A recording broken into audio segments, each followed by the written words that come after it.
Are you struggling for consistency in your sim racing? Does your iRating look like a roller coaster? If so, we have good news for you. The way to get more consistent is to first understand what you're doing differently than the professionals. And VRS is the answer. With our competitive subscription, you will have the telemetry, setups, tutorials, and everything else you need to fully analyze your driving. Our data packs and the ability to compare your driving with the best in the world will show you exactly where to adjust your inputs, change your driving line, and shave seconds off of your lap times. And our powerful and precise Direct Force Pro wheelbase and precision pedals are being used by some of the world's best drivers. All these champions agree that VRS hardware is not just the best on the market, it's also priced well below the competition. So if you're looking to upgrade to direct drive and the best pedals in sim racing, VRS is your answer. If you want to get better, get faster, and make it happen sooner rather than later, you owe it to yourself to find out why so many people are switching to VRS. You'll be so glad that you did. Visit www.virtualracingschool.com and learn why the best use VRS.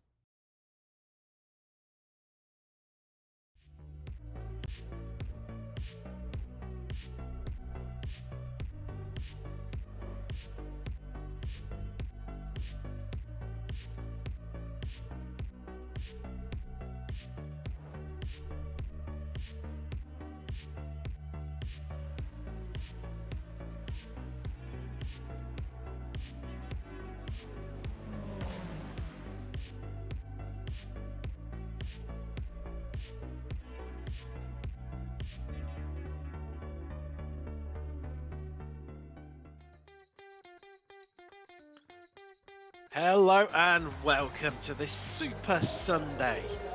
Why is it super? Well, let's face the double bill of the weekend warriors already visited Okayama once today. Things only been done with right about an hour ago in the Formula Fort, and well, it was an enthralling battle all over 12th place.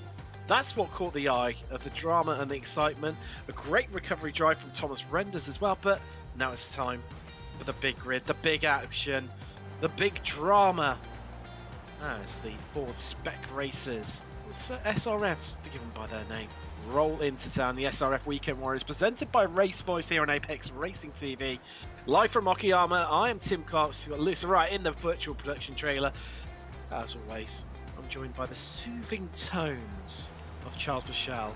Charles, small grid this week, just the 51 to deal with.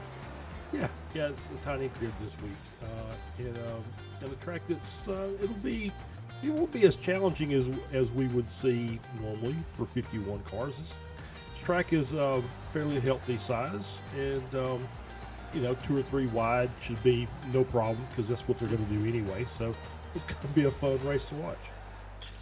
I remember coming here 2 seasons ago, I want to say, and seeing Mania pretty wide down into the hairpin turn. And today, I know, and if you've watched the series before, you know, we all know, it will be no different. If you haven't, welcome along to the show. And well, where have you been? You've missed out on so much great action. And as always, this pound for pound, this series never fails to deliver. Let's take a look at Spec 1, the highest of the 3 championships. Felix Samaus leads the way on 364 points, 50 points clear of Marco Panero at this stage of the season. A number in the middle denoting how many races they've taken part so far in this season. Dudu Castro third. He's really improved this season. Great to see him. David Gaspers, don't have him tonight. He lies fourth, so he will not increase his 278 points. We've got Dantes Plever and Darlo Gustavo Ariel, who, well, so far, when we've had him in the race, he's won every single round. Can he do well? He's not with us tonight, but it'll be interesting to see how that continues. Thomas Renders, he is equal to Ariel on 212, and then it's Daniel Wood, the Mexican, running out your top 10. Let's have a little look across into Spec 2, and well, that's Alan McCain. Could this be McCain's season? He is dominating, 230 points. That's some stunning results so far. Gibson trailing him a lowly 164 points in comparison to McCain's meteoric 230, but it's tight for that second place with Only 8 points behind is Paul Jackson, who has only 2 points behind him. Gary Walbot, Trenton Kramer, don't discredit him or exclude him. He's on 122. Then we've got Berry, Montgomery, Clopper, Justice, and Knutson to round out your top 10. Across into Masters, well, it's always used to be Chris Murakami class. Then it's sort of become Yogmani, but Kurt Nunes has really taken the fight to Yogmani since the Swiss driver came of age. It's Nunes that leads the way at 236 with some 12 points behind him is Yogmani. Tony Rosa suddenly don't have him experiencing disconnects after battling for third place, well, the top position. He was lining third in the earlier Formula Ford race, and sadly I don't think we have him with us right now, so he won't be increasing for his 201 points. Murakami is 4, who will probably leapfrog race by disaster here today. Gradwell, Smith, we've got Bradshaw, Brewster, Kern, Mitchell, and Charles Vicalo to round out your top 10 in Masters. Qualifying, well, as always, is well underway. Just coming to 13 minutes complete out of the 20. It's Marco Pinheiro who leads the way. However, what a lap for Vaisuzel in third. Well, I mean, he's displayed great pace, hasn't he, Charles? He as really a Chechi driver. But Yeah, I mean, even really, so, that's an epic lap, that is. I think this is his first season that I can remember him being in here, and I did last season. I don't remember calling a race with him in it. So maybe he's starting to really get used to this car, and he's kind of coming into it a little bit, and his pace has increased seemingly every week. So he may be looking to challenge for that top spot for the Spec 2 class. And well, he's been loitering, I say, around the sort of 12th to 19th sort of area for the last few weeks, but then all of a sudden, and we have it every season, there's just this amazing result from one of the Spec 2 drivers that just puts the true cat amongst the pigeons. So it can be interesting to see if he can hold on to that for the rest of the qualifying. As for Masters, well, that's Kurt Nunes, our championship leader. He's the highest of their qualifiers, and he is currently in 12th. However, Chris Murakami only 2 places behind him. But Yogmani, interestingly, struggling a bit here after an amazing qualifying in the Formula Ford series earlier. He's 4th in class, 22nd overall. Well, okay, forget that. Yep. Yeah. Yep. Make a liar out of you as soon as you get it out of your mouth. That's how it works. So. Well, there you go. Scrap that. Everything I've just said about Yogmani. It's 1st in class, 7th overall. Now that's what we love to see. Great qualifying for Fabio Scali, the Italian, up in 8th place, 2nd in class. I'm just wondering, I say it's an inverted commas small track, this 2.3 miles, so it's not necessarily the biggest, but it can be challenging when you've got 30 cars out there to try and find space, can't it, Charles, to get a decent quali lap in. When you've got 50, that's a whole new ball game. Yeah, it really is. You really have to pay attention to the rest of the cars on track. There's usually, even in a short track like this, there's usually a spot that you can kind of find your way in that's got some clean air.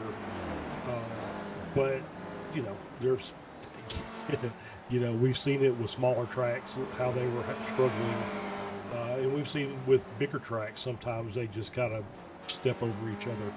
So, but they usually do a pretty good job, and there'll always be one or two that seems like they're out of place. But so far, I think it looks like it's pretty clean though. So I haven't really seen a lot of people just getting in each other's way. You say that. I was listening into the voice comms, and I heard Dudu Castro complaining and Yang Ji-Lin telling him to calm down a little bit. They're currently 8th. Lin's 8th. Castro 10th. They're struggling to find a bit of a gap in traffic, and producers can just bring up the track map for us. And you see, just display just how congested it is out there. You see, there's quite a few cars in the pits, but even so, I mean, there's not a lot of room out there right now. Lin has managed to find some space. It'll be interesting to see how the Chinese driver gets on, whether he can improve. There is Castro, and you can see why. He was maybe complaining a little bit about tripping up over people and just struggling to find space. That's just, if that displays what it's like out there. I mean, it's a tricky one as well, isn't it, Charles? Because it's the perennial, do you follow someone? That's great. Down the back straight, down the front straight. You're going to gain loads of time. But especially if you're quicker than the car in front of you through the corners and the twisty bits, certainly coming into that second half of the corner when you get past the hairpin, you're going to lose all that time you just gained. Yeah, exactly right. Yeah, you have to be able to, it's almost you want to be able to clear the car at the end of the straight. So if you can clear a car at the end of the straight, especially going into the hairpin on the back side of the track, because that next little technical bit, you really need clean track so you can run the cars out of the corners. And yes, if you end up getting behind somebody that's a little bit slower than you just lose all the time that you've gained trying to trail behind them. See, Thomas Renders, he's up into 5th. Now, that's where he qualified early in the Formula 4, Charles. However, he didn't make the grid. Decided not to click join and started from the pits. Having said that, recovered out of a 28-car field all the way back up to 10th. Again, same resistance as we're covering here tonight, 14 minutes. But let's hope he joins the grid this time. Otherwise, that could be a bit of a disappointment for the Dutch driver yet again, twice in one night. Hopefully lightning does not strike twice. Simon Mayer ran well earlier. He managed a 4th place overall in the end. Nearly got to the podium. Wasn't far off a Spirit, so going to do the same again. That'll be interesting to see. As I'm hearing more of a few drivers complaining about lack of space out on track, and I think that's going to be a bit of a recurring theme for the next 1 minute and 30 seconds. Yeah, you can see a couple of cars on the side just kind of just out of the way, trying to find a spot, just anywhere they can find a place to just kind of move in and get a couple of 3 seconds between them and another car, so they can kind of get a lap together. I tell you what, one track I would love to see these cars go around, and I don't think in the many seasons I've commentated in this series we've ever been there. Brands Hatch. I did look at if this is following the normal iRacing schedule, which I believe it is. We will see Brands Hatch Indy at the end of the season. So I think week 11. Indy. Yes. Wow. Not to foreshadow too much, but next week is Long Beach. I mean, yes, I remember seeing Long Beach on the calendar and thinking, oh, that's going to be interesting. I think completion bet's now on whether I have the track blocked on that one, but the Indy circuit, I mean, the drivers complaining about no room today on a 2.3 mile circuit. The Indy Brands Hatch, that'll be a whole new ball game. You may as well just go along with one long snake. Yeah, I love whoever's the schedule maker for iRacing. Has a great sense of humor because they put the Nürburgring and Brands Hatch Indy back-to-back weeks, which I think is hilarious. Wow. You couldn't really get to maybe Tsukuba. Actually, I don't know. I think actually the Indy layout Brands Hatch is actually shorter than Tsukuba. Checker flag is out, but like I said, you could not get 2 more contrasting tracks. Wow.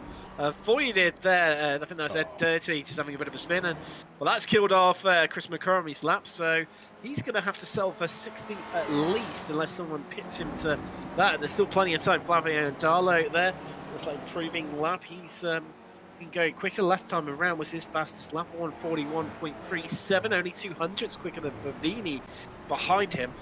That's how close it is, and he's only some 800s slower than Pellegrini, who's ahead of him, his fellow countryman, in 17th. So, as always, slim margins. I mean, just over a tenth covering our top 2. But look at that from, I'm going to say, from Lim in 9th all the way down to Nunez in 14th. Not even a tenth. 800ths by my calculations, just over.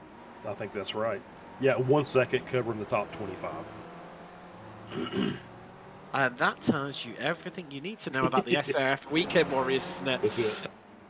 And Renders is going through to complete his lap. Can he improve the Dutchman? Currently lying in 5th, 3rd row of the grid. He'll be sharing with Heitel Louise. If he does not improve, let's find out as he's going to cut the time in long run here down to the start-finish line. And does he go faster? No, he goes slower by 1.3 seconds. And his personal best is Max Clopert. Just has a bit of a moment there, and well, he's done best in qualifying anyway, so it did not matter as we run well into overtime here. But I think that's pretty much everyone across the line, and we are done and dusted here from Okayama. We'll just wait for the session now to transition across into the race, and then to bring you up a grid here. And thank you to. Here we go. Well, there's still a couple left on track, so we have to wait for those to sort themselves out, and then we can move across. And there we go. Someone just coming around the hairpin and moving everyone a bit further around down the back straight. There's only 20 seconds left of that. In fact, I mentioned to the two sponsors for this league, of course, Race Voice, if you want to go faster with voice notifications alerts for shift up, shift down, over rev, corner entry and exit speeds. You can go faster with the speed of voice. Make sure you check out racevoice.com to find out more about them. And of course, Apex Racing Academy with daily packs, setups, track guides, and much more for road and oval racing, as well as group coaching sessions and one-on-one coaching sessions. You can go faster on track with them. Make sure you check out Apex Racing Academy. But here's your grid. Let's try. I'm not sure where they're going to line up. If they're lining up on the, well, yes, they are on the the penultimate straight, the short one. Before Redmond. Let's get through these quickly and stop waffling. Marco Panero, Felix and Miles are your front row. That's Ferenc Arabian on the top. Qualifier respect to Vaishlusil on the second row. Thomas Renders has headed to Luis Company. Les Plever has took qualifier in Masters Yogmani. And then Lynn and Dudu Castro round out your top 10. Flavio Andalo and Fabio Scalia, row 6. Row 7 is Dantas and Cream. 8 is Nunez and Gori. 9 is Murakami and Pellegrini in row 10. Row top 20 is Andrea Favini and Simon Mayer. Row 11, Bradshaw and Smith. 12 is Galloway and Simpkins. With 13 being Pinero and Clopert. 14 is Jacobson and McCain. 15 and top 30 is Accentive and Wood.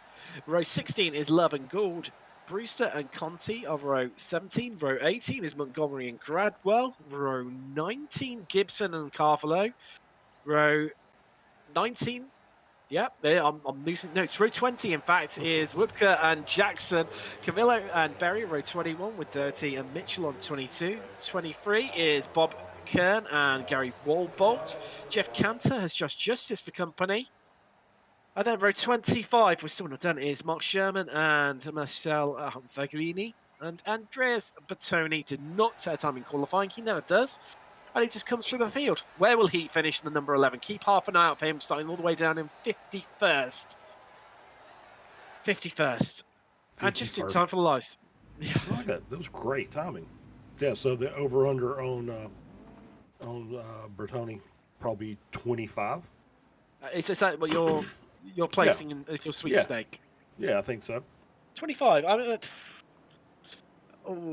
mean, we saw a bit of a collision into Williams, turn 2, in the Ford race earlier today, which created a bit of a gap, and we lost about 4 drivers as well because of it to the pits. They did come back out again largely, though. If we see that again, they could make up 20 on the first lap. However, you never quite know but then if you get caught up in it, and especially that having a big gap in the middle of the field, you never quite know. I'm going to go for 17 tonight. Okay. Sure. Let's find out, though. Sure. So they round the last corner, very aptly named last corner. Here come the lights. Let's get ready to go racing from Okayama in the SRF Weekend Warriors, as we are green and we are away, and Marco Panero does not hang around and already pulls out a 6/10 gap over Arabian. And everyone just in the background, they're just making it through these initial stages. Tenterhooks, but look at them all side by side as they're streaming through Williams right now. And it's hard to know where to look as everyone all around about. And I tell you what, Charles, I'm amazed we've got away cleanly. Yeah, I mean we did start with the iconic 3 wide down the front straight to start the race off, but it seems like everybody's kind of settled in, and there's still a little jockeying for position. But so far so good. Haven't seen anything just major happening so far, so we're off to a good start.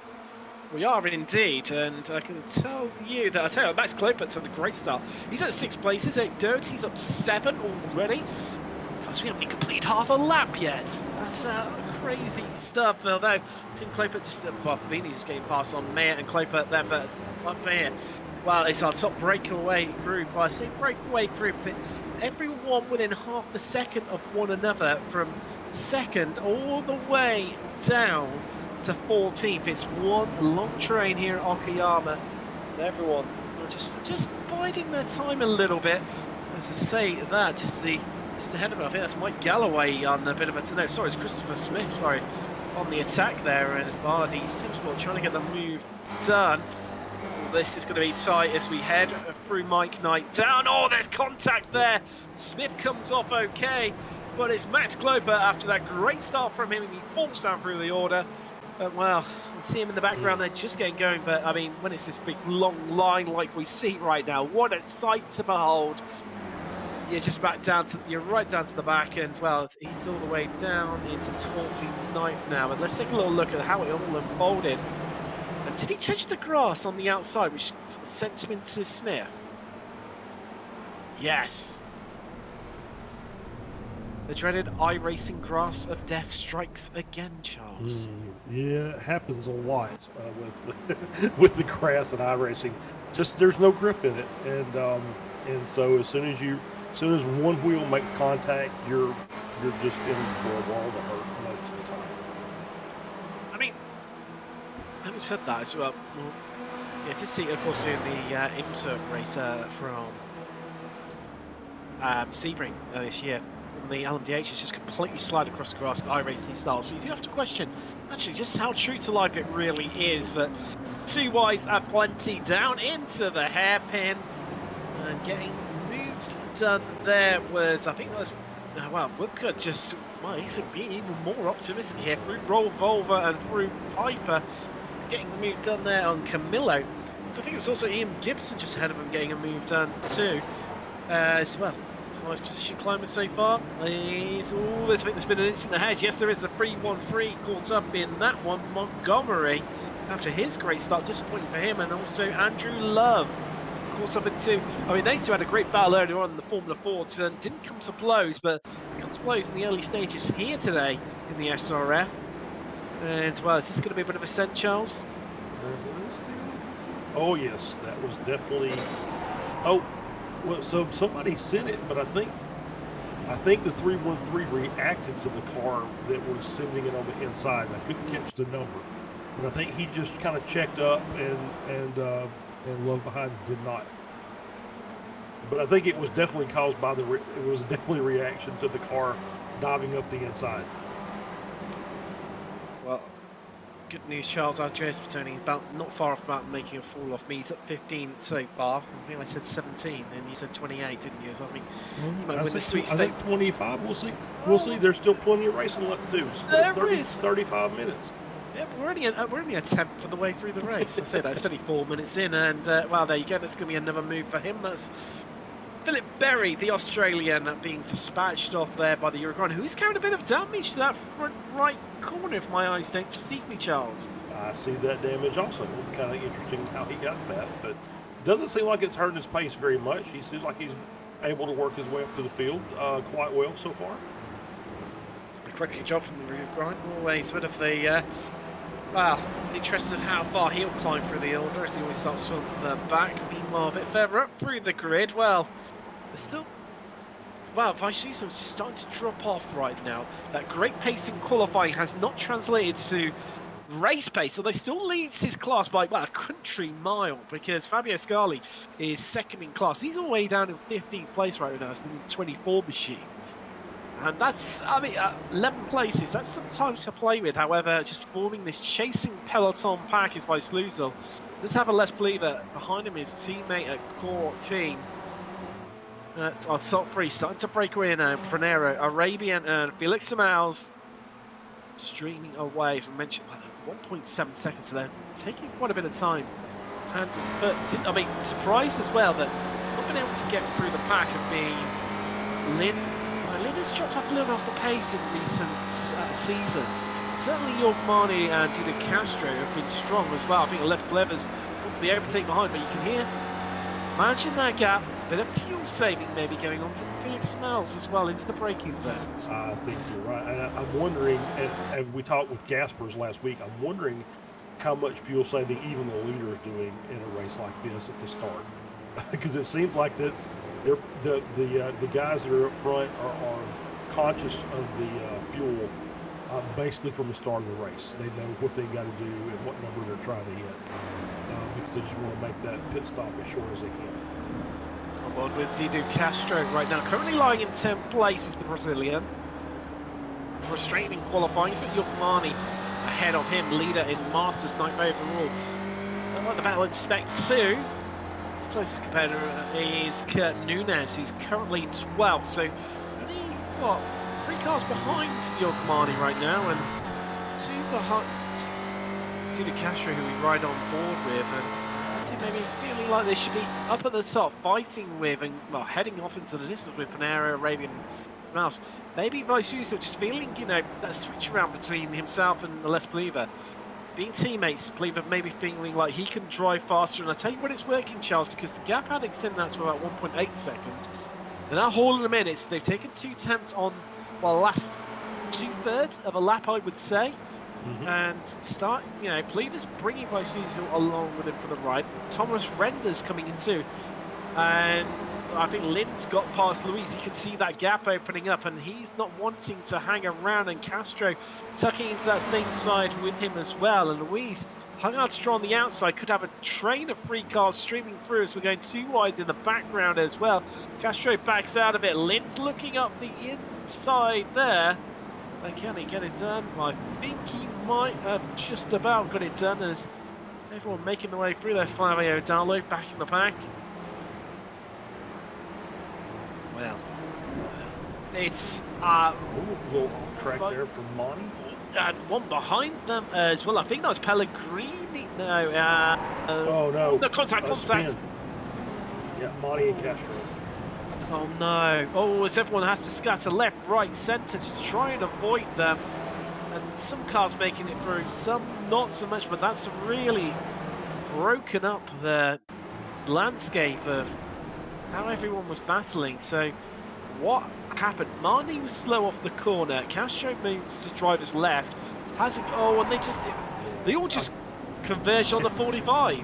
Yeah, I think that's it. I think Luis maybe went into the corner a little bit, maybe a little early than what Castro was expecting. He had to check up, and I think it pushed him out wide and into Monty, and spun both of them. And I can tell you, Charles, just more damage off of that with cars. You know, with still another 40 cars in the field that's got to try and get through that corner. I tell you, they've jumped both to the pits, so that could look like they're in the evening sun and dusted. I do worry for Murakami as well. He hit Castro incredibly hard. No fault of his own, nowhere to go coming through, no time to react. So it's nothing bad on the American at all whatsoever. It's just witnessing. Oh, I think there's been. I can hear. Shake up. I can see lots of names swapping around. I could hear lots of tyres squealing, and in the background, I think something's happened down at Atwood, and there's a lot of cars all on top of each other in the background. It's Petoni. Wow, that's a bit of a cheeky move to swoop in there ahead of Accentive, and maybe could even gain another place as well. We're going to find out. Oh wow. That's dirty. Oh wow. That was he was almost, I would say, on the edge of control going through there, and just with a massive sin on the inside. It just didn't work out for him, but I think it kind of shook a lot of cars up there as he still had cars behind coming through. It was, I mean, it was pushing it, and well, it just goes to show just how you mentioned you can straight line it through that corner from dirty. But what does this mean is further down the field, they've all bunched up again as that I didn't quite catch. Pitting? Yes, that is Leandro Pinheiro, the Brazilian, into the pits. First driver to pit early on in the race, but can get home on the fuel with that. So he's up and out. Max Kloper is in after his fast start and then that spin, hurting him. You win, Charles. Petoni up 28. Closest to him in comparison is George Camillo, who's up. As you know, Jeff Cantor, apologies, and Joshua Justice, both at 14 apiece. Come on, gents, rookie numbers compared to Petoni. Rookie numbers. Have a word with yourself. On a more serious note, though, that top 3 has now become a top 4 nearest damn it with Les Plevers caught up onto them. Renders made it past Schlusel, and they've dropped right back off the pace of Plever after initially looking like they were going to follow Les Plever through and to really catch up to that lead group. But it does make you wonder just how much they're fuel saving ahead and how, well, I assume, Charles, how much Les Plever is not fuel saving.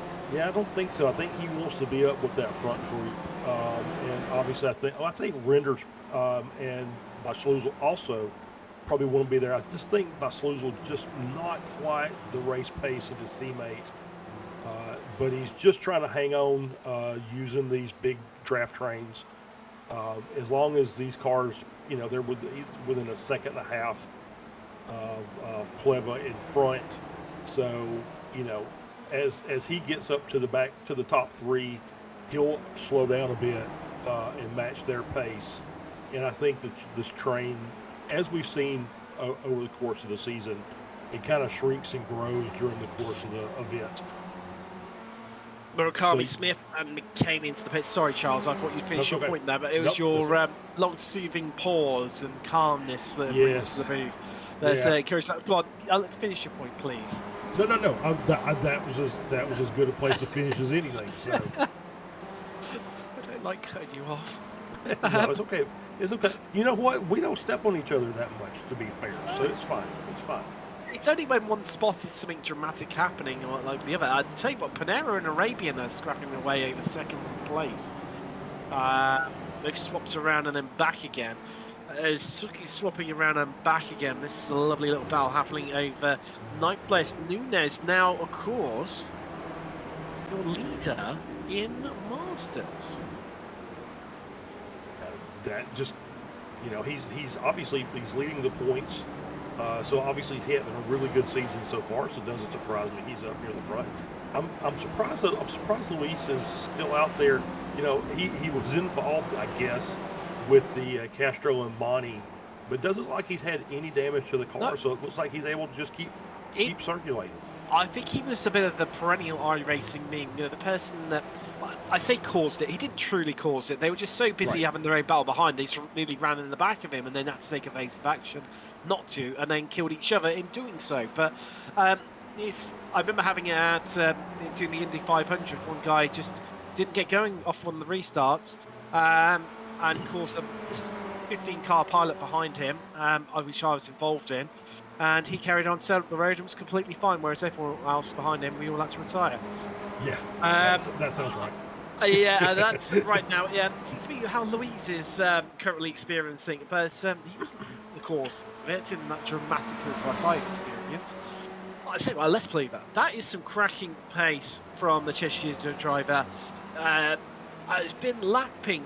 Last time around, actually, pretty much equaled these guys in front, but I think that's just because the core team driver has just caught up to the back, and sometimes like Bruno Conti's had a bit of an issue somewhere out on track. Actually, it's a little while ago, apologies, because it's when McCain entered the pits, and yes, so that's a little while ago now, apologies, and that's why he's fallen through the order down to 22nd. But turning up a casual 32 for you now, Charles. Extending your doing obviously a great job. However, keeping the 17 alive is Cantor and Justice. I say Justice, Andrew Love's just got past Justice, so Cantor's up to 17. He's having a great time out there. George Camilo, the Brazilian, in 25th. The 33 machine, he's up an incredible 16 as well. As Thomas Renders in from 5th, it was when he came in. So, where is he going to come out into the country? And realistically, well up, to stop early. I mean, he did it earlier on in the Formula Ford race, as I said, after falling right to the back and finished 10th out of a 28-car field.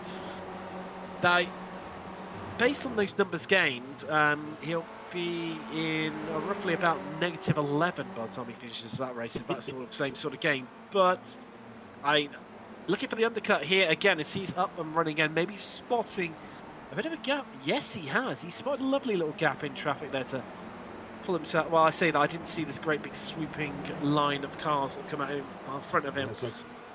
No, he's going to be maybe the experience of driving the Formula Fords has shown him that he can draft up to the back of these cars and make moves, and make passes and move his way up the field, still keep his pace. And maybe this undercut's going to play out for him. Panera has lost a place to Samals, interestingly. Also, Lynn has got past Weisslusel, so Weisslusel really struggling with these hot track temperatures. It's like that epic qualifying from the Spec 2 driver. Still leads Spec 2 though, Fabio Scully second place, and now he's 11th overall. Third is Bradford Gould. In class, he's made the incredible 18. He's on an absolute flyer as Bradford, up to 14th place. Good on him. Great to see a great result for him. Well overdue, I think, for Bradford, the American driver. Although it does have Adam Bradshaw making his life a little bit on the more uncomfortable side behind him. Although Bradshaw even does need to be careful of Jacobson behind him, and well, that man who's a perennial hot knife through butter. That is Andres Spitoni. Yeah, they're just, it's we're almost to the halfway point as we see Nunez there. Now, I heard over the in-game comms, in sim comms, don't call it a game, Timothy, saying to, I think it was Luis and Dantas, come past me, struggling for pace, let's catch these guys in front, so clearly feeling the need to work with them, doesn't want to hold them up anymore. However, up in front, hello, here we go. Are we going to go 3 wide, down into the hairpin, or is that Panero? I'm going to guess he's pushing he's giving them a good old push, isn't he, to Samals on the run. Maybe it really is, yeah. It's down to the inside, 2 wide through the hairpin, nice and safe. Yeah, it kind of feels like something we saw last week, where they're just basically swapping the lead back and forth. They're getting the runs, and they said, okay, let me go ahead and make this run. It's almost like they're testing the waters, right? So you get a pretty nice run out of the last corner down to the start-finish line. So it's like, okay, if I'm in second, how close do I need to be to get that last run down at the end of the race if it comes to that? So maybe they're just doing a little in-race testing. We'll call it like that. Arabian went from the lead down to third. So I think I'm missing the interesting part, but Plever is right up onto the back of the see. Just caught in the corner of my eye there. Yang Lin really pushing the limits right now, desperate to try and catch up and make up some time on these guys. I mean, last time around, he matched their pace. The lap before that, he ran about half a second quicker than them. So Lin clearly is finding, I have got some pace. I have got a bit of a chance here to try and make up some ground on these guys. So some timing differences there. So 10th quicker.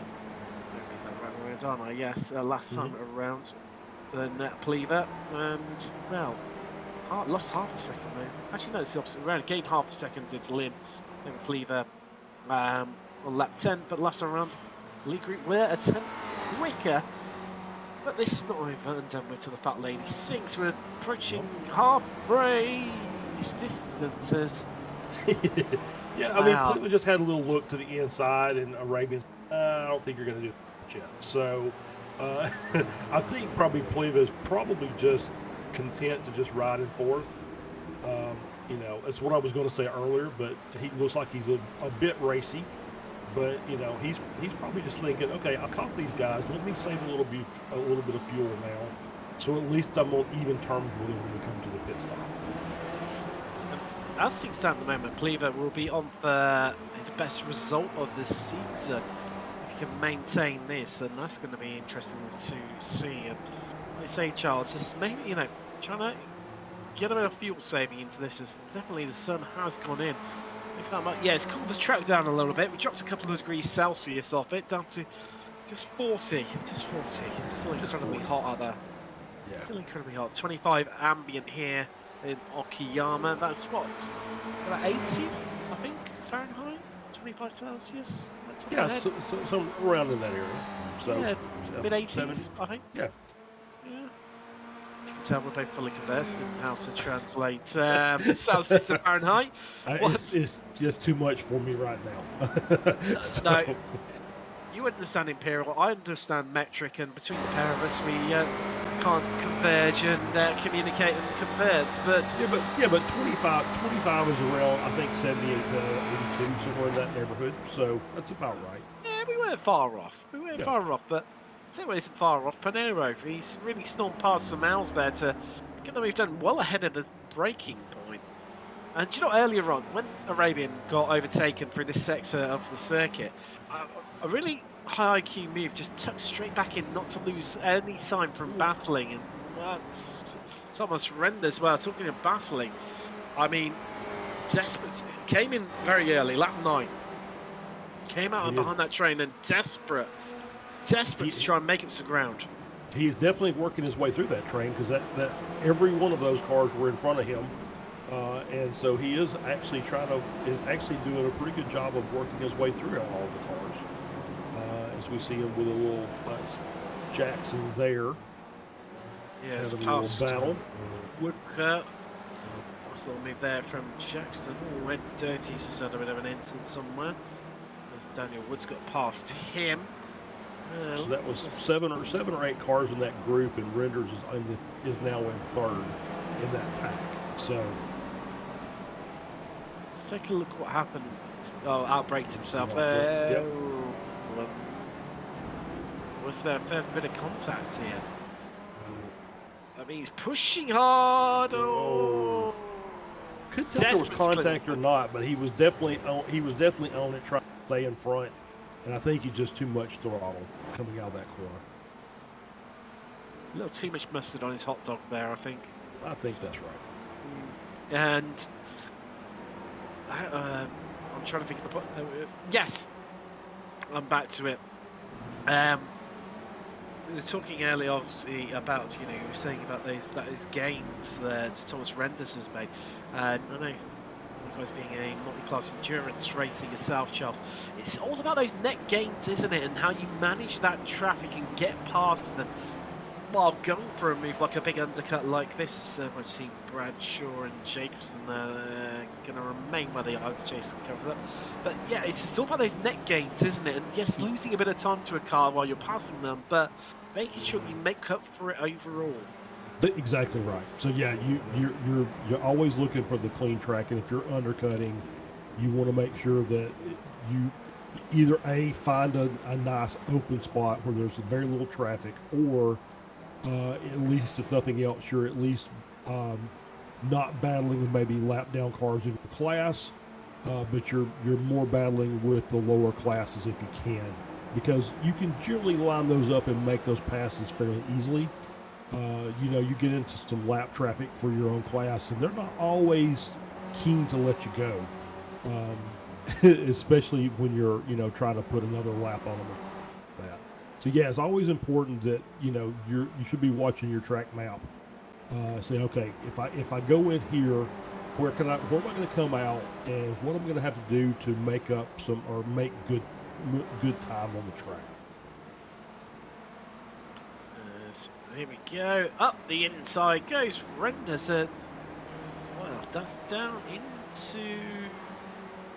Yes, that's down into... When I was starting to question myself whether that was the last corner then, but no, definitely wasn't. There was a great big gravel... Well, there was a gravel trap on the outside. That's what deceived me a little bit there. But yes, that's Renders now up into 20th. He's the highest driver of everyone that has pitted so far. So looking like the Dutchman on for a good result here. And, well, he's got a... Talking about that big clear track, Charles, 7.6 seconds the gap to Excentive ahead of him in 19th. So this is hammer time now for Renders, and really some quality style laps, isn't it? Absolutely, yeah. He's got to just lay the hammer down and start making some pace while he's got that clean track. For Les Cleaver and. Front of the throttle there. Oh, Yangshi Lin is into the pit lane. Now, where is Lin going to come out? So he's gone for a bit less of an undercut, but still a bit of an undercut compared to our top group at this 25-minute mark out of 40. Louise in, Maya in 2.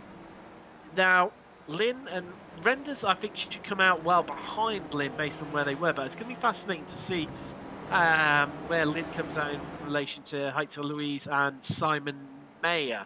That's the interesting one for me. So Lynn is heading out of his pit spots. There he is, off he's going. So he comes out into 17th. And Thomas Renders, on the other hand, has jumped Louise and Mayer. So clearly, despite that traffic, it's working for him. Yeah, absolutely. He knew that he had some ability to make some passes on some of maybe the slower traffic, and he's done a really good job of making undercut work for him. This is your battle for fifth. I mean, Pellegrini, he's had a great race. I mean, when you're near the front, you don't tend to gain too many places. But the Brazilian, he's at 13, started 18th, under to 5th. That's a cracking result. And Vaislosu is no slouch. We saw that in qualifying. That one lap pace, absolutely electrifying for a Spec 2 driver. However, Pellegrini really taking the fight to him here and actually ahead. And Vaislosu not able to quite make it past very easily. So CR top 4, they keep going again. But yeah, that's a great result. Although Pellegrini is in. Yep. Yeah, but I think I will give Vaislosu a lot of credit. He obviously doesn't like he's got the pace in the top 4, which probably shouldn't because those are Spec 1 cars. But he's done a really good job to stay up near the sharp end. I think he's had a pretty good race so far. Yeah, and he's still on for probably his best finish in the SRF Weekend Warriors. Still yet to pit is every driver down until 12th, which is Adam Bradshaw. Then at 13th, Christian Brewster's yet to pit. Eva is Sergei Aksinti. Eva yet to pit. Jackson, Steve Mitchell, Bradwell, Dantas, and Carvalho into the pits. Hooker yet to pit Eva, and neither is Mike Galloway. Of course, Mike Galloway caught up in an early incident. That's why he's well down through the field. But top 4, they keep going. They're still maintaining. Do you know what? You called it early on, Charles, and I'm absolutely fascinated by it. It's Les Pleaver made up all that time to them, and it's just sat there. Yep. Saving to the max, and has that tactic worked? That spend a bit to save a lot in terms of your fuel. I mean, hasn't bothered attacking Arabian whatsoever. No, really hasn't. And you wonder, I think he's fuel saving, but he also started a little bit further back to those guys. So maybe he's also thinking, I'm not sure I've really got the pace to really challenge these guys. But, we're getting to the point now that if he thinks he's got anything for him, he'll absolutely be using it for the last, 2 or 3 laps of the race. Scarley's just dropped a couple of places there behind Nunez and Favini. That's why, because he's come into the pits. Yep.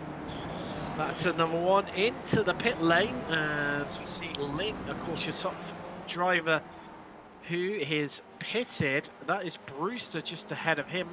Maybe just holding up a little bit right now. I mean, we're at the 29-minute mark. I don't think they can go many more laps with the fuel that they have.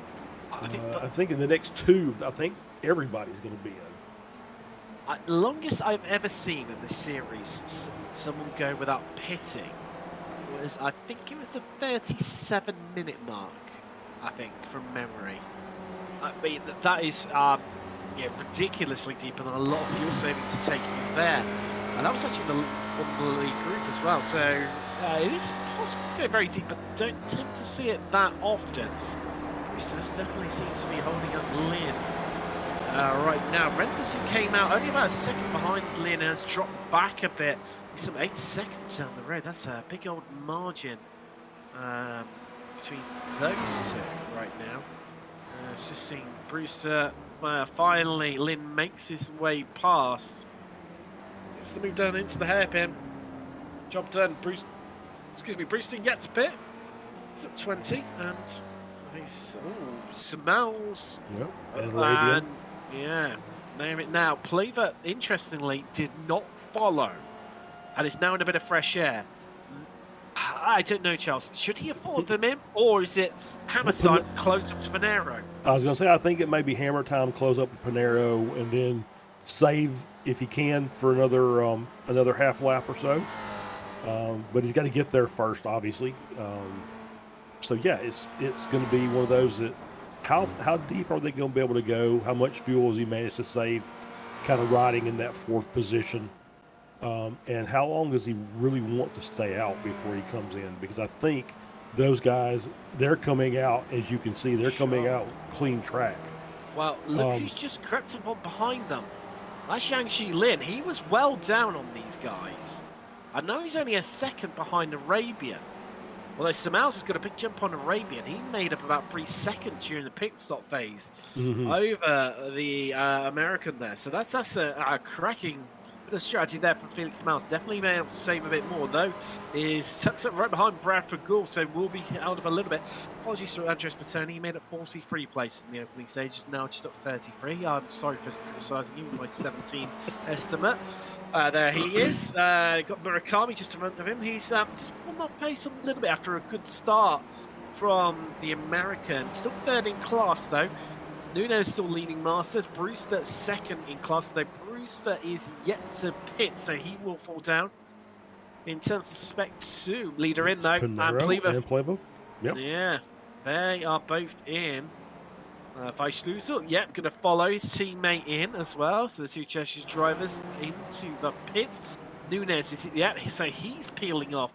He's in. Favini says, no, I can go again. Sorry, the Swede carries on. Of Alex Kart racing Raptor. There's Felix Samals heading through. Who should take the lead, or will he? Because, well, I say lead. Fanini has get going, so he is actually the leader on track. Now, Panera is just heading out of the pit box. I don't think he's done enough here, Charles. Although here comes Samals. It's going to be interesting. It's going to be tight. It's going to be close. Panera is out in front of Samals. And, well, Arabian... Plever is ahead of Arabian.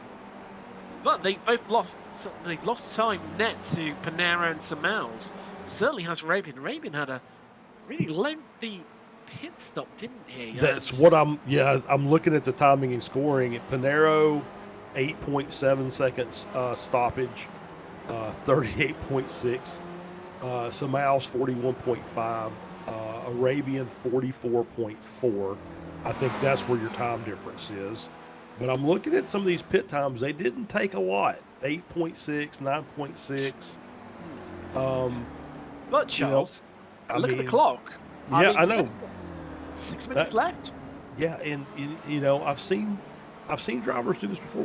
We have seen people running out on the last lap. They've just tried to cut it razor thin, and sometimes it works and sometimes it doesn't. So, but normally it's one car. I'm seeing several that were very, very quick stops. So this is going to be a very interesting little ending to this race to see if everybody's taking enough fuel on board to finish. Favini into the pits. I imagine Gould's got to be in this lap as well. Yes, Bradford Gould in from the lead of Spec 1. However, running it in deep, so it's going to be interesting to see where he comes at. Weisslusel, cars behind him will get past him. There's a Les Plever heading down the straight, and Samals, and wow, I think getting down to the nitty-gritty, the business end here of what happens between Panera and Samals. So let's just update you. Ooh, Lin getting into Arabian, playing the mind games now. That's interesting, isn't it? Mm-hmm. I mean, I think that's going to turn out to be an epic scrap. I mean, they've lost a whole chunk of time during that pit stop phase. Well, certainly has Arabian to the top two, Panera and Samals. Lin, on the other hand, has done a cracking job as Jiangxi Lin. And also Pellegrini, look at that, 12 places into 6th. Big gains for him, although absolutely. Top 2. Here we go. There's Samals just testing the waters. He's just dipping his toe in, isn't he? Sure just look at it. I think Pleva really is hoping that they do this quite a bit, because the longer they're side by side, the easier it's going to be for him to make up that gap. Although under 5 minutes left, 3 seconds is going to be tough. Oh, as Lin way wide on that corner coming around. And well, I think we've now got Arabian and Lin within a second of him. So, well, 8 tenths for Arabian. He's then got Lynn behind him by about half a second. So I think we're going to have a three-way fight for third, rather than these guys manage to, by some miracle, catch up with our top two, unless they stuck into one another. Then it could all flip on his head. Although, let's believe it on for a best ever finish here.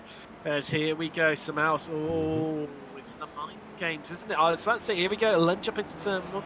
So that's a bit of a look. Marco Pinero's a wily old fox. He's been there, done it, got the T-shirt, hasn't he? And he's worn it out. He knows what Smel's up to. Oh yeah, yeah. These guys. It's not the first time these guys have battled for a race win in this league, so they know what's going on, and they're probably having a great time out here. Just saying, okay, it's just me and you, so let's see what we got. Both dipping a wheel onto the grass there. Fascinating to see, trying to find the shortest possible route around this 2.3 mile circuit. Okiyama and Samals just has to get on the brakes there to check up to prevent contact as Pinero squeezes into the inside, looks for the switch back into the hairpin and closes it back up again. Well, we haven't even got down to the final lap yet, and it's already getting spicy, isn't it? I think they're gonna. It really is. They're not going to take white flag this time around, but I believe, yeah, from my calculations, they will do next time. So, getting close, and getting close it is indeed. 3 tenths separating our top two. I'll tell you what, Pleaver, the gap has shrunk as well to Arabian and Lynn. They are now 3 tenths and, well, half a second for Lynn behind Pleaver. This is really turned out to be a dogfight over third. Pleaver does not want to give this one up. First time potentially on the podium overall for the Cheshire driver. Can he hold on? And can Pinero hold on to this lead? There's no white flag in the air by my calculations. So we're going to go another extra lap to go. Side by side in turn one. Moves are plenty. So that's Samals ahead of Pinero. Arabian ahead of Pleaver. Charles, it's well. I feel for Lewis. Where'd you look? How did you try and choose between these two? He'll be working his magic in the background. Don't you worry, folks at home. As here we go. Down. Yep. I thought are we going to see a move repeated by Pleaver on Arabian as Samals? So Pinero just did Samals. No, we're not. But this does leave you vulnerable down the straight into the hairpin. Pinero knows it. Looking back from Hugh Simpkins, he's got the best view of all the action happening behind him. Just don't crash, Hughes. Oh, there we go. No, he doesn't anymore. Pinero's still ahead, though, of Samals. Arabian still leading that freeway charge, although Pleaver has lost the place to Lynn. I've just spotted in the background there. Yes, yep, Lynn ahead. Yeah, and you're so busy watching the front two that you've got a three-way battle for the final podium spot, and they're just swapping back and forth. And there is, even with all the passing, they're still gaining time on the front too, because of the fights they're having.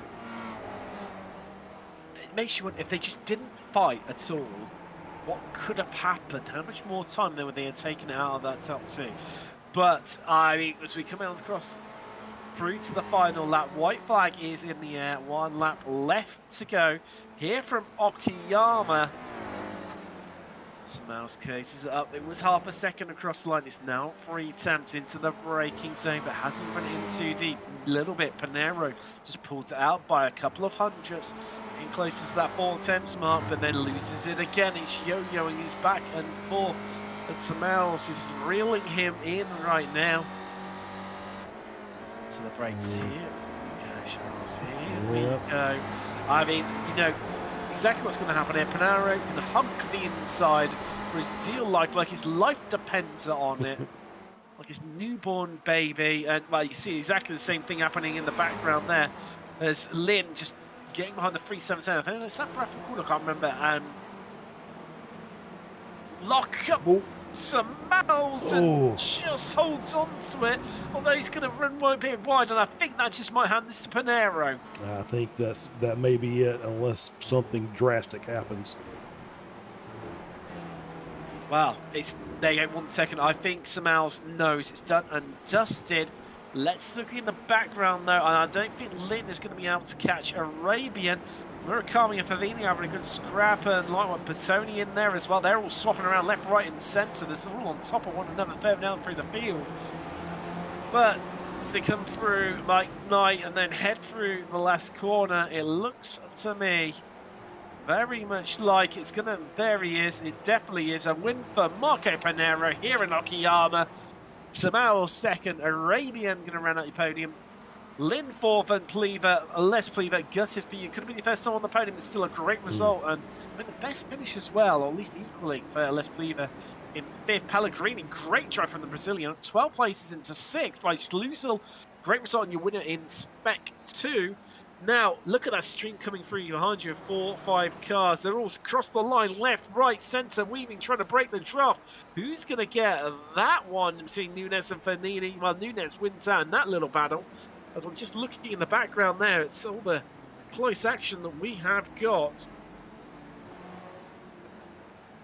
Wow, I don't know where to look, is it? And, we can't forget Murakami with the Masters win, just ahead of Nunes.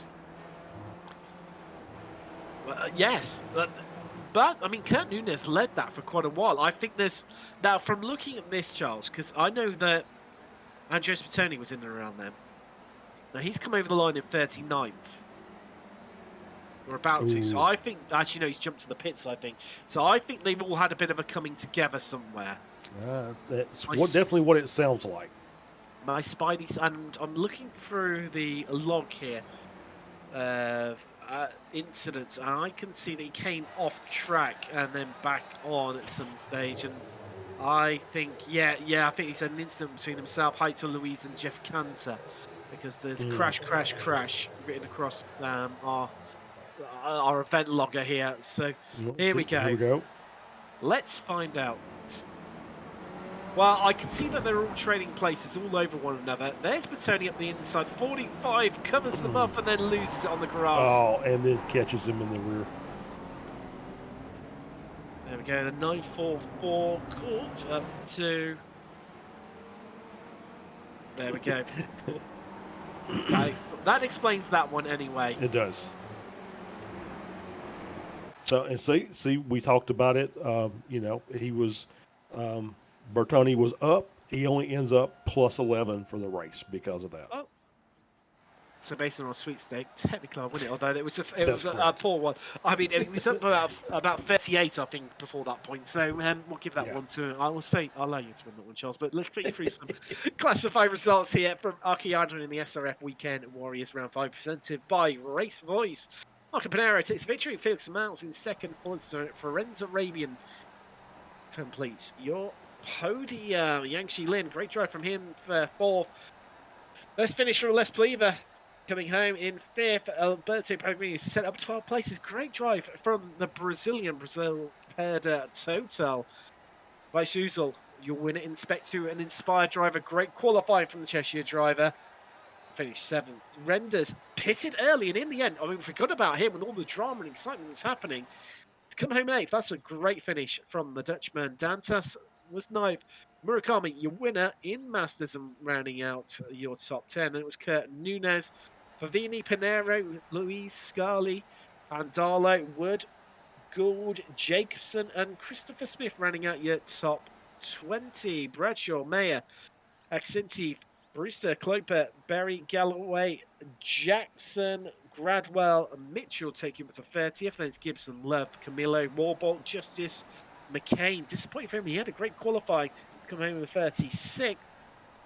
With Wubka, Carvalho is in 38th. And then we've got Jason Green finishing 39th. Bertoni retired to the pits, hence why he's one lap down in 40th. Then Simpkins, Kern, Vagnini, Cantor, Sherman, Conti all one lap down now into the retirement. We lost Ed Dirty in 47th on lap 12. Montgomery on lap 6. Marley and Castro, that came together, of course, cost them dearly, and they retired on lap 5. And Paolo Gori did not make the start. Let's have a bit of chat to some of our drivers. And first off,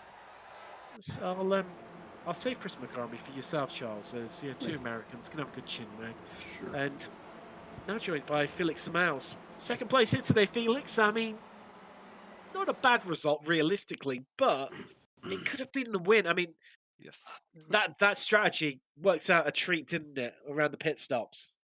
Yeah, yeah. Yeah, it worked out okay.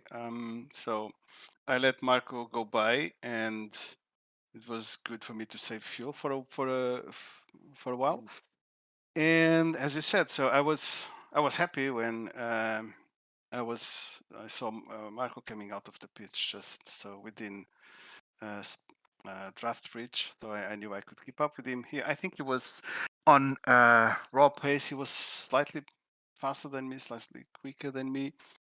But with the slipstream, you never know. And yeah, on the last couple of laps, I passed him, and then I did not defend good enough. I figured, okay, I let him go on the inside, and then I passed him on the straight afterwards, but it didn't work out. So it is what it is. But second place, it's okay. I mean, we saw, I think realistically, the defining moment on that final lap was down into the hairpin. We saw you, just have to lock up to just try and Yeah. get the car stopped in time. Was that where Marco had moved slightly during the braking phase late on that caught you unaware, or was it just where you were pushing so hard and you just outbrake yourself a little bit? Yeah, I was pushing too hard, and I got.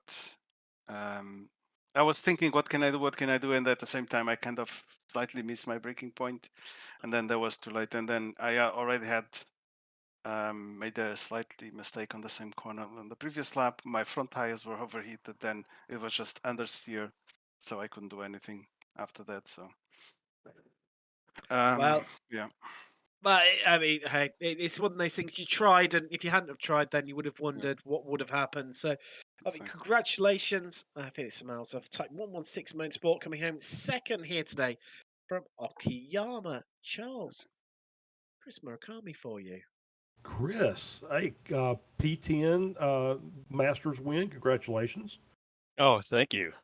So talk about your races. It looked like Nunez had some good pace early, but you managed to track him down and pass him. Talk about that. Well, I was involved in that accident. Some of the leaders got caught up into each other or something, and one of the guys ended up pulling out instead of staying there, and he ended up hitting me. And so I had a damaged vehicle, so just to keep up with the guys in front of me, I couldn't save any fuel, so I pretty much went in as soon as the pit window opened up. Yeah, I think that was right. I think that was the Monty and Castro incident that we saw during the race. I think you were kind of behind them and maybe got a little bit of damage off that. But it was a great race to watch. You having fun out there? Yeah, you get pit in the back, and then you got to make your way forward, and at the same time, I was kind of a little bit managing my fuel because I got an automatic fueler that I pre-program, and if we go in early and you were saving a little fuel, it could keep up be short. So I just had enough to make it, but yeah, I know Kurt was right in back of me, and I know that I know Manny got involved in that accident, and I know also Antonio could probably only make half the races because he's got dinner time right about that same time. So yeah, managed week a top 10. I wasn't if I got a top 10, I was totally happy because I haven't been fast all week, but yeah, so that worked out. Well, congratulations on the top 10 and the Masters win. Oh, thanks. Chris Thanks for hitting me. That's Chris Murakami there. Well, that's all we've got time for this week from the SRF Weekend Warriors, and concludes Super Sunday here on Apex Racing TV. Charles, well, what else do we expect, really? Some cracking results, great finishes. In the end, highest position gainer was shared between Stephen Mitchell and Bradford Good. Both at 14. No, scrap that. No. Philip Berry, Yep. the Aussie. Philip Berry. There you go, 26 overall, up 16 places. He takes that honour. Well, that could have been Patoni, but if it had been for that instant late on, and only 11 for him. So, yeah, but I'll give you the sweepstake from that one this week. But, well, pleasure everyone at home having you. We will see you in a week's time here. Apex Racing TV as the SRF Weekend Warriors. I've been Tim Cox with Charles Bashal and Luce Araya. We'll see you then.